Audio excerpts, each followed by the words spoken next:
I have a new design for a pillow shaped like a bone.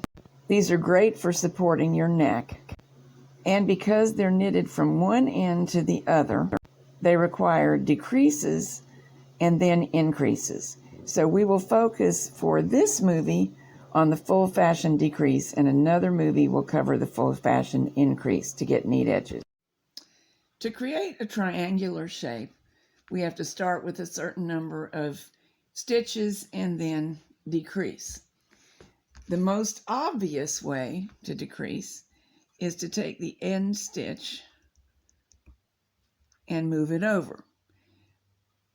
It works fine, but it's not ideal if you want to be able to seam the edges, because we'd like to have an uninterrupted column of stitches along here in order to be able to work a neat seam.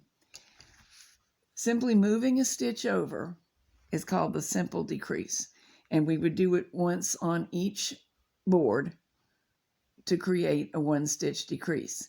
But I'm going to show you the full fashion decrease, which is a little bit different. The sharpness of the angle depends on the frequency of the decrease. This angle is made by decreasing every other row. If I want decreased, say, every third or fourth row, it could possibly be a gentler slant. So it's time for a decrease. Counting in from the edge, peg 1, 2, 3. Same on the front and back boards. Move stitch 2 to peg 3 on both boards, and move stitch 1 to peg 2.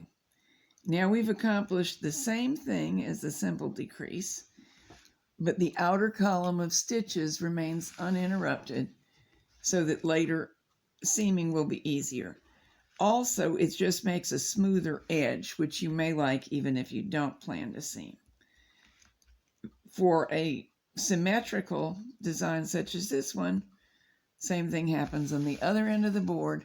We're ready to wrap and knit over as usual, and we'll treat the two wraps where they occur on one peg as though they were one and knit them over at the same time. People often ask about my loom tools. This one is fitted into a handle that's meant for interchangeable crochet hooks. My husband made it for me, and he made a movie so that you can make one too.